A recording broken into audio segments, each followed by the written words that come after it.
நீங்கள் வட்டி எடுத்தால் உங்களை பிடிப்பேன் என்கிறான். ரசூல் ஸல்லல்லாஹு அலைஹி வஸல்லம் அவர்கள் சொன்னார்கள், தன்னுடைய தாயோடு ஜினா செய்வதை விட இன்னும் சில ரிவாயத்தில் 36 தடவை மிக மோசமானது என்றார்கள் ரசூலுல்லாஹ். அந்த அறிவறிப்பு வர வேண்டும் தாய்மார்களே. நான் போறேன், வீட்டு பக்கத்தில் பள்ளிக்கு போறேன், புதுசா ஒரு வட்டி கடை திறந்திருக்கிறான். திறந்தா ஒரு அபாய போட்டு தலையில ஸ்கார்ஃபும் போட்டுட்டு அந்த கிளாஸ்ல விளங்குது.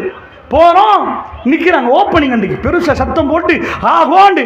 நான் நினைக்கிறேன் அப்பதான் திறந்திருப்பான் போல. ஒரே ஒரு ஆள், அது எங்க பொம்பளை புள்ள இருக்கிறாங்க, ஒரு உம்மா இருக்கிறாங்க.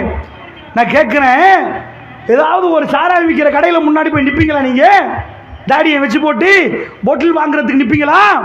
ஒரு வெக்கம் வரும்.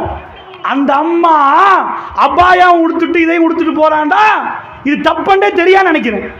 ஏன்னா எனக்கு மேல் கூசுது, அவ போய் தைரியமா நிக்கிறான்டா.